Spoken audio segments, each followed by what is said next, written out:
దేవుని సన్నిధిలో కృతజ్ఞత చెల్లించే వారంగా మనం ఉండాలి.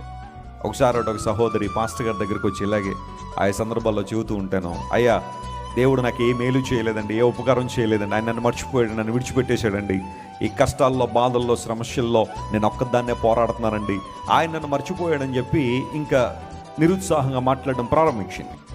దైవజనుడు అన్నాడమ్మా, నీవు ఇంటికి వెళ్ళి ఒక వైట్ పేపర్ తీసుకుని ఒక పెన్ తీసుకుని నీకు ఊహ తెలిసిన దగ్గర నుండి నీ గుర్తున్నవన్నీ కూడా దేవుడు నీ జీవితంలో చేసిన మేళ్ళు ఉపకారాలను పేపర్ మీద రాయి.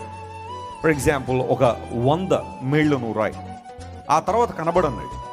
ఈమె ఇంటికి వెళ్ళింది, వైట్ పేపర్ తీసుకుంది, ఒక పెన్ తీసుకుంది. తనకు ఊహ తెలిసిన దగ్గర నుండి దేవుడు ఆమెను ఎన్నిసార్లు స్వస్థపరిచాడు, ఎన్నిసార్లు విడుదల చేశాడు, ఆర్థిక సమయ ఇబ్బందులను విడుదల చేశారు, నిందల అవమానాల నుంచి విడుదల చేశారు.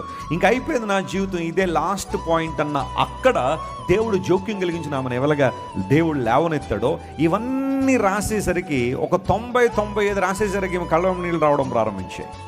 ఇన్ని మేళ్ళు ఉపకారాలు దేవుడు నా జీవితంలో చేస్తే ఆయన నన్ను మర్చిపోయాడని అంత ఈజీగా ఎలాగ అనగలుగుతున్నాను, ఎలా చెప్పగలుగుతున్నానని పరిగెత్తుకుని వచ్చిందంటే పాస్టర్ గారి దగ్గరికి వచ్చి, అయ్యా నన్ను క్షమించండి, నేను పొరపాటు చేశాను. ఆయన చేసిన మేళ్ళను మర్చిపోవడం వలన నాలో నిరుత్సాహం వచ్చేసింది, సొమ్మసిల్లిపోయారు అని బైబిల్లో రాయబడింది. ప్రియ దేవుని బిడ్డ, ఒకవేళ ఉదయకాల సమయంలో కూడా నీవు కూడా కృతజ్ఞత లేని పరిస్థితుల్లో సొమ్మసిల్లిపోయావా? Remember God's goodness.